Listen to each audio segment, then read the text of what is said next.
নমস্কার বন্ধুরা, Madhumita recipe village food. আজকে তোমাদেরকে বানিয়ে দেখাবো নতুন স্বাদের ভিন্ন রেসিপি।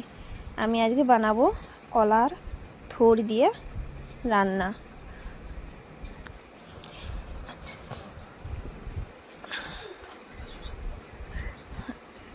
এই রেসিপিটা খুবই সুস্বাদু ও খেতে খুবই সুস্বাদু লাগবে। একবার বাড়িতে বানিয়ে দেখবেন, খেতে খুবই সুস্বাদু লাগবে। দেখুন, আমি এখানে কলার থোড় নিয়েছি।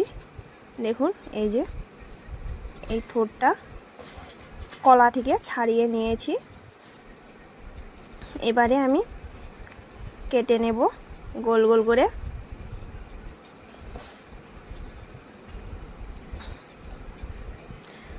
দেখুন, আমার এখানে এইভাবে আমি গোল গোল চাকা চাকা করে কলা থোড়গুলো কেটে নিয়েছি।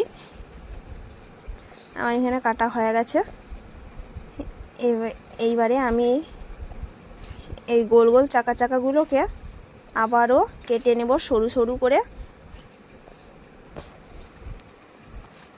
ছোট ছোট করে কেটে নেব।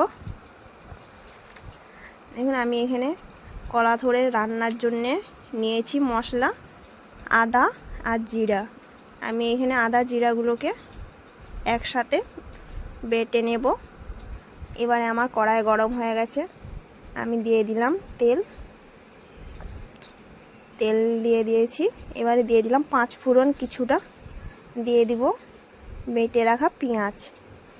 আমি এখানে একটা পেঁয়াজ নিয়েছি, তেলের মধ্যে দিয়ে দিলাম। আমার এখানে পেঁয়াজগুলো ভাজা হয়ে আসছে। এবং আমি এখানে হালকাভাবে ভেজে নেব পেঁয়াজগুলোকে। এবারে দিয়ে দিব যে বেটে রেখেছিলাম আদা জিরাটা, দিয়ে দিলাম পেঁয়াজের মধ্যে। আবারও একটু নেড়ে চেড়ে ভেজে নেব। আমার এখানে ভাজা হয়ে আসছে কিছুটা।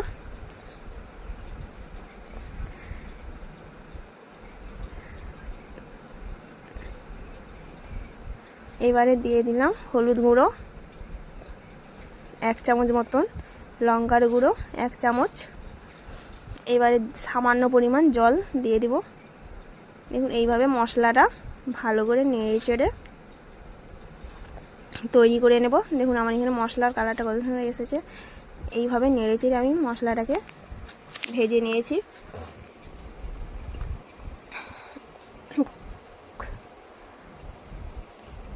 বাড়িতে কলা গাছ থাকলে সেই কলা গাছের ছাড়িয়ে সেই থোড়টা বের করিয়ে বাড়িতে দুপুরে রান্না করে খাওয়াতে পারবে। খেতে খুবই সুস্বাদু লাগবে এই কলার থোড়টা। আমি এখানে কেটে রেখেছিলাম আলুগুলো ছোট ছোট করে দিয়ে দিলাম মশলার সাথে। আমার এখানে মশলাটা ভাজা হয়ে এসছে। এবারে আমি দিয়ে দেব যে থোড়টা ছোট ছোট করে সরু সরু কেটে রেখেছিলাম। এবার আমি দিয়ে দেব।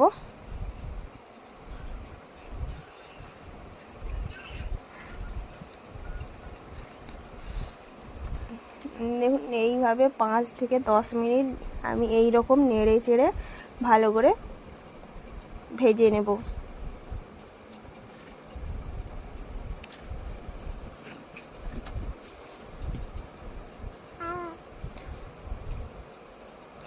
যারা আমার নতুন চ্যানেলটা দেখছেন, সাবস্ক্রাইব করতে ভুলবেন না। পাশে থাকা বেল আইকনটা বাজিয়ে দিবেন, সবার আগে নোটিফিকেশন পৌঁছে যাবে আরও নতুন নতুন রান্নার রেসিপি দেখার জন্যে।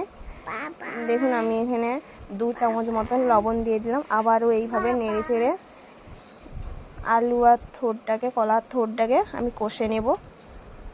আর আমি এখানে কিছুটা সেদ্ধ মটর আলু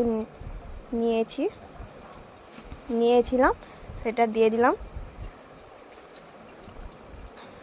এই মটর আলু দিতেও পারে, না দিতে পারে, আমি এখানে দিয়েছি।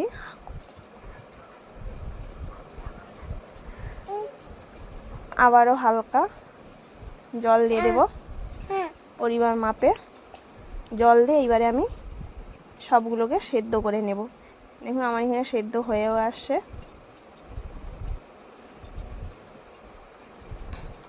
ঝটপট এটা বানিয়ে নিতে পারবেন কম খরচে অল্প টাইমের মধ্যে সামান্য মশলা দিয়ে। এবং আমি এখানে 1 চামচ মতন ধনে গুঁড়া দিয়ে দিলাম।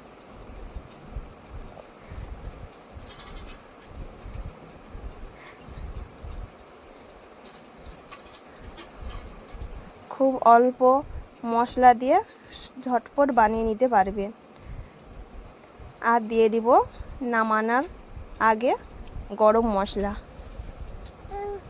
এবং আমার এখানে হয়ে আসছে, আবারও একটু গরম মশলা দিয়ে নেড়ে চেড়ে এভাবে।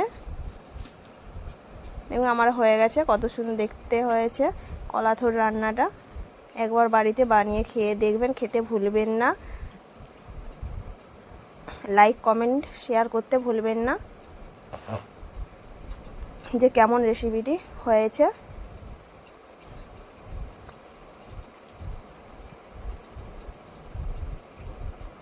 একবার বাড়িতে অবশ্যই বানিয়ে দেখবেন, কলাথোরের রান্নাটা খুবই সুস্বাদু খেতে। এই রান্নাটা একবার খেলে বারবার খেতে মন চাইবে।